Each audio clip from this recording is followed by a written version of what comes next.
नमस्कार प्यारे बच्चों, मैं ले रहा हूँ क्लास 9th का chapter 9 forces and laws of motion. Force क्या होता है? फोर्स इज अ पुल और पुश, यानी अगर कोई ऑब्जेक्ट को हम खींचते हैं या उसको धकेलते हैं, उसी को ही हम क्या कहते हैं? फोर्स कहते हैं। लेकिन इससे भी बढ़कर फोर्स होता है। एक्चुअल में force is a factor that can change the mechanical state of an object. Mechanical state का मतलब होता है कि कोई ऑब्जेक्ट है, उसकी पोजीशन है वो कंटिन्यूसली वेरी कर रही है, चेंज हो रही है, तो उसको हम मैकेनिकल कहते हैं। मैकेनिकल स्टेट में चेंज कर रहे हैं, यानी कोई ऑब्जेक्ट अगर रेस्ट में है तो उसको हम एक्सेलरेट कर सकते हैं। अगर कोई ऑब्जेक्ट एक्सेलरेटेड है यानी वो उसकी मोशन में है तो उसको हम क्या कर सकते हैं? स्लो डाउन कर सकते हैं, डी एक्सेलरेट कर सकते हैं, उसको रोक सकते हैं, उसकी पोजीशन को हम चेंज कर सकते हैं। इसको हम क्या कहते हैं? फोर्स कहते हैं। तो force is a factor, so force is a factor that can change mechanical state of an object. Mechanical state को चेंज कर देता है। Force is a vector physical quantity. Force vector physical quantity होती है, और जो वेक्टर फिजिकल क्वांटिटी होती है वो जनरली पॉजिटिव, नेगेटिव और जीरो हो सकती है। जैसे अगर ये चौक है, मान लो ये नीचे गिर रही है, इसका मतलब है कि इस पर जो फोर्स लग रहा है वो पॉजिटिव है। अगर मैं इस चौक को ऊपर फेंक देता हूँ तो ये अपवर्ड फोर्स जो लग रहा है अगेंस्ट द ग्रेविटेशनल फोर्स, तो इसको हम नेगेटिव फोर्स कहेंगे।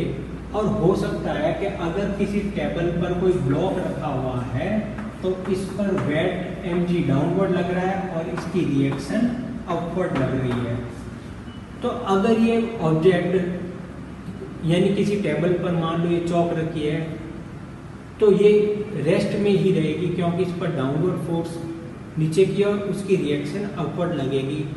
दोनों फोर्स इक्वल और अपोजिट होंगे तो रिजल्टेंट फोर्स जीरो हो जाएगा। तो यहाँ पर फोर्स क्या हो जाएगा? जीरो हो जाएगा। इसका मतलब है force can be positive, negative as well as zero depending on the situations and conditions. Unit of force, force की जो यूनिट होती है वो होती है न्यूटन। न्यूटन साइंटिस्ट है, इसलिए इसको हम हमेशा कैपिटल एन से डिनोट करेंगे। Factors on which force does depend. 3 factors हैं जिन पर फोर्स है वो डिपेंड करता है। फर्स्ट है मैग्नीट्यूड, सेकंड है डायरेक्शन है, थर्ड है पॉइंट ऑफ एक्शन, जिसको हम तीनों को अलग अलग डिस्कस करते हैं। पहला है मैग्नीट्यूड। मैग्नीट्यूड का मतलब है numerical value.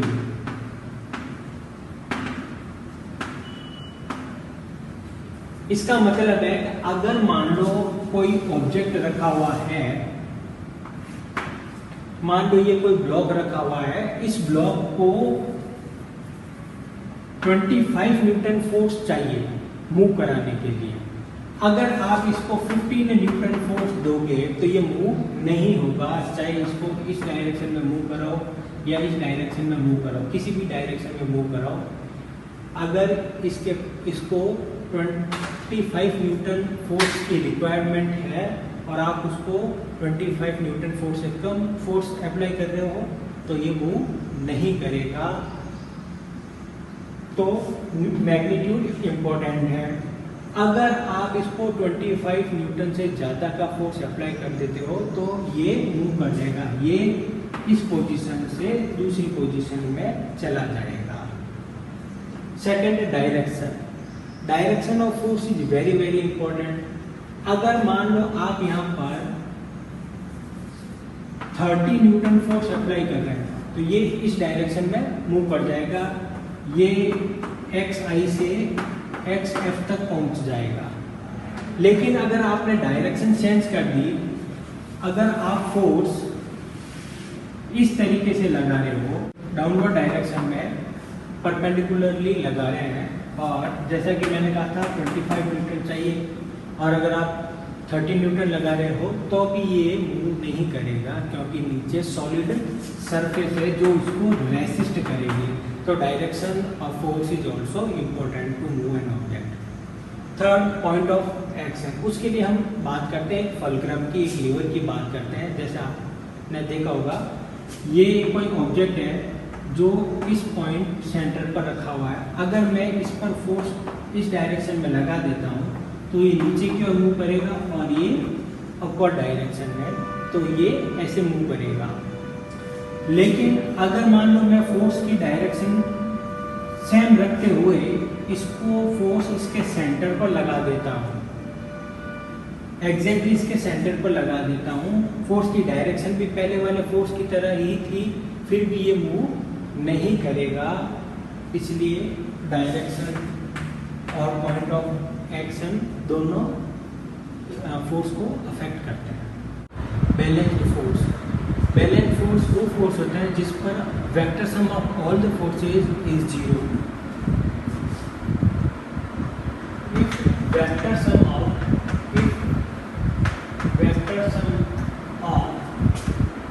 all the forces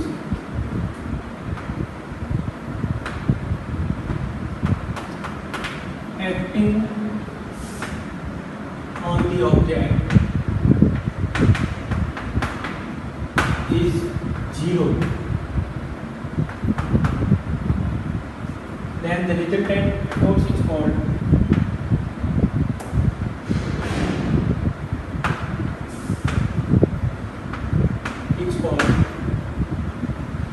balanced force.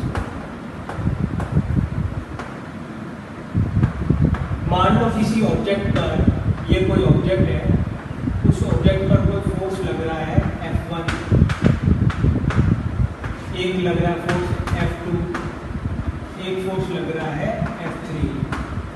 तो रिजल्टेंट इनका फोर्स आ जाएगा, रिजल्टेंट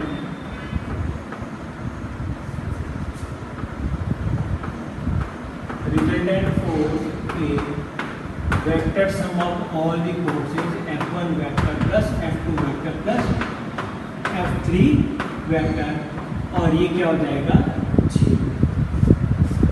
तब हम इस रिजल्टेंट फोर्स को बैलेंस्ड फोर्स कहते हैं। जैसे ये कोई टेबल पर बुक रखी है, तो इस बुक पर ग्रेविटेशनल फोर्स डाउनवर्ड लग रहा है mg, जिसको हम इसका हेड कहते हैं w, और इसकी रिएक्शन r अपवर्ड डायरेक्शन में है।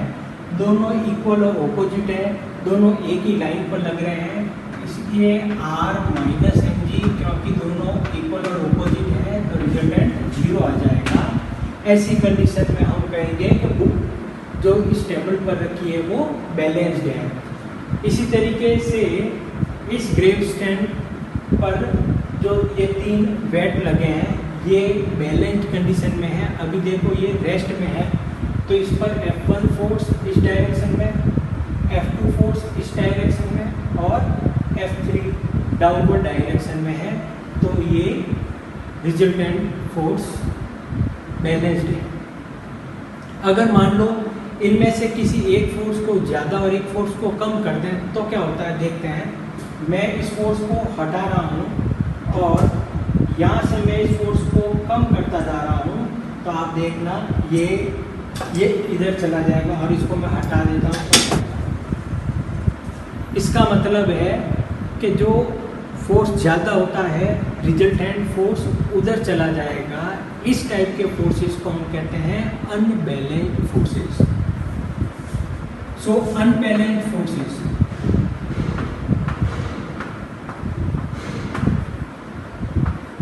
unbalanced force is that force in which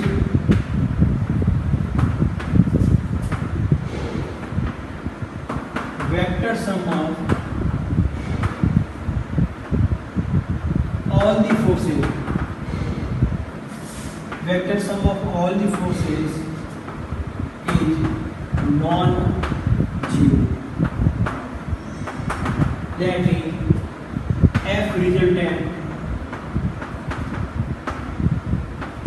equals to F1 vector plus F2 vector plus F3 vector and is non-zero. Unbalance forces लगने पर, जैसे मान लो किसी व्हीकल पर अनबैलेंस फोर्स लग रहा है, इसीलिए वो मोशन कर रहा है।